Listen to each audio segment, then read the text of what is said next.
Salve pessoal, tudo bem? Olha, hoje é quarta-feira, dia 20 de 9, e temos notícias quanto à Selic. Hoje teve reunião do Banco Central e teve reunião do FED também lá nos Estados Unidos. Hoje é a super quarta, na verdade, né? E o Banco Central resolveu abaixar a taxa Selic em mais meio ponto percentual.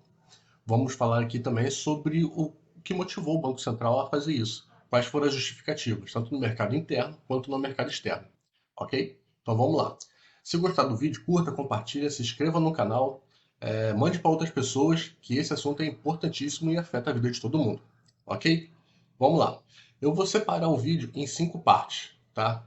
A primeira parte é a justificativa do Banco Central quanto ao ambiente externo. Vamos lá.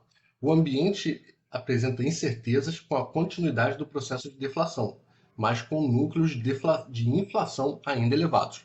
Ou seja, alguns países já estão apresentando as inflações controladas, porém outros ainda estão correndo atrás, né?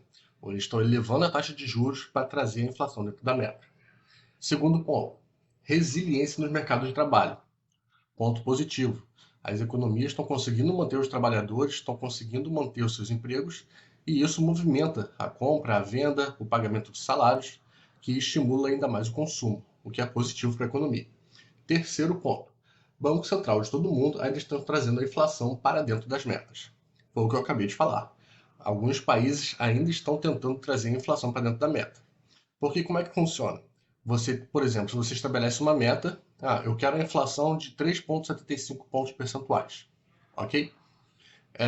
Só que o que eu vou fazer? Eu vou trazer a inflação dentro de uma faixa.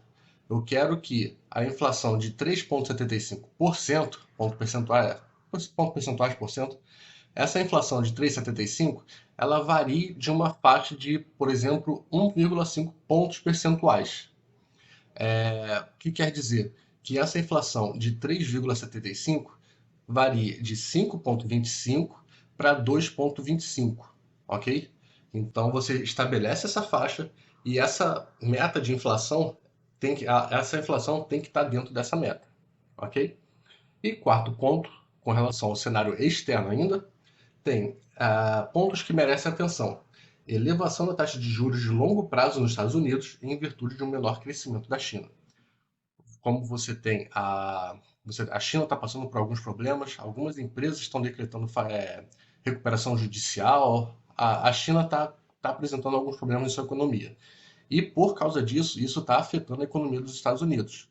E quando afeta a economia lá, afeta todo mundo.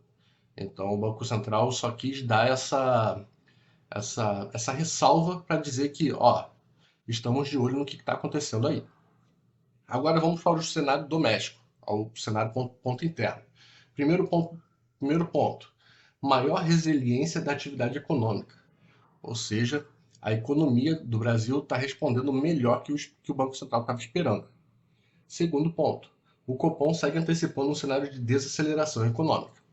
Porque o que acontece? A economia do Brasil está apresentando um desempenho melhor que o esperado. Porém, esse desempenho ele vem principalmente do agronegócio. Então, o Banco Central está vendo que a economia está dependendo de somente um setor, ele já está prevendo que haverá uma desaceleração econômica para os próximos cenários, ok? E, e como terceiro e último ponto para o cenário doméstico, que até aqui tá tudo bem, tá? Terceiro e último ponto são as metas de inflação que o Banco Central estabeleceu. Para esse ano, ele quer uma meta de inflação de 4,9%. Para 2024, 3,9% e para 2025, 3,5%. Só lembrando mais uma vez, tá? Essa é a meta de inflação de 4,9%. Só que o Banco Central ele tem adotado uma margem de 1,5 pontos percentuais para cima ou para baixo. Então ele quer manter essa inflação dentro dessa faixa, ok? Agora vamos para o terceiro ponto que o Banco Central ele discrimina, que são cenários de risco para alta da inflação. Vamos lá. Persistência de pressões inflacionárias globais. Como nós já dissemos anteriormente, alguns países ainda estão tentando trazer a inflação para dentro de suas metas. Os bancos centrais ainda não conseguiram fazer isso. Os Estados Unidos, por exemplo, hoje mantiveram a sua taxa básica de juros em 5,5 pontos percentuais. Eles não abaixaram. Então, a taxa básica de juros lá estava subindo e eles, nessa reunião, mantiveram, tá? Não houve redução. Segundo ponto, para cenários de risco de alta da inflação, que é a maior inflação dos serviços. E por que eu dou um destaque aqui? O agronegócio, ele tem a maior participação por causa da receita. Só que os serviços, ele tem a maior participação em quantidade. É o setor da economia que mais pesa em quantidade de trabalhadores, em números na nossa receita. Ou seja, uma inflação no setor de serviços tem um peso muito grande, muito maior do que o industrial, por exemplo.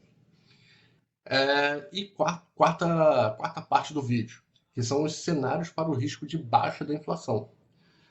Primeiro ponto, desaceleração econômica global.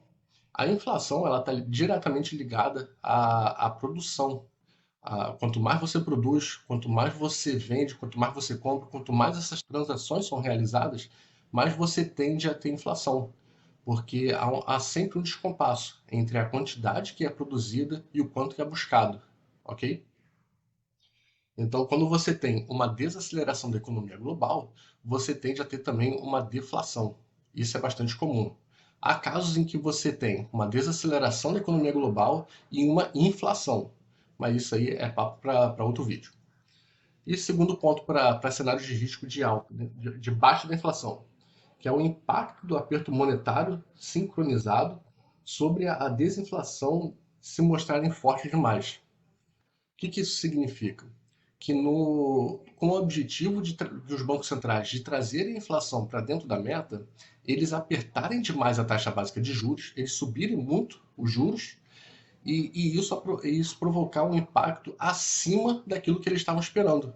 Eles apertam mais a economia, eles exercem uma política monetária mais contracionista do que realmente era necessário. E isso é o que o Banco Central está alertando. Se os bancos centrais, de forma sincronizada, ou seja, se vários bancos centrais, ao mesmo tempo, mantiverem uma política monetária mais contracionista do que o necessário, há o risco de você ter uma desaceleração da economia global, ou seja, cada país vai ter uma desaceleração econômica, e assim você vai ter uma desaceleração da inflação. Quinto e último ponto são as considerações finais com relação a essa reunião do Copom. A primeira consideração é que a votação foi unânime. Todos os membros votaram para a redução de meio ponto percentual da taxa. O segundo é que o comitê destaca a importância de medidas contracionistas. O que isso significa? Que o Banco Central, dado todo o contexto do ambiente externo e todo o contexto do ambiente interno, ele ainda destaca a importância de você manter uma certa cautela, dado que o próprio banco está projetando uma desaceleração econômica do Brasil. Ou seja, você está reduzindo a taxa básica de juros, você está estimulando a economia, o banco ele está observando se isso vai provocar um aumento da inflação acima daquilo que ele está querendo, e com isso ele vai avaliar as próximas reuniões do Copom para ver se ele mantém a taxa de juros nos níveis atuais ou se ele reduz ainda mais. O mercado espera que a próxima reunião o Copom ainda vai reduzir a taxa básica de juros em mais meio ponto percentual, mas o próprio banco já sinalizou que vamos com calma, ok? Eu espero que tenha gostado do vídeo. Foi um vídeo meio que de improviso, estou fazendo agora, porque saiu a notícia tem 10 minutos, mas eu espero que eu tenha passado para você todas as informações importantes que o banco publicou na nota, no comunicado, e que isso ajude você de alguma forma no seu mundo de investimentos, ok? Nós vamos trazer um vídeo falando sobre Selic e o quanto isso afeta na Bolsa de Valores. No vídeo que eu vou deixar no card aqui, nós já passamos um pouco sobre como isso afeta a dívida das empresas, mas a gente vai falar com mais calma sobre isso, ok? Então, um grande abraço, valeu!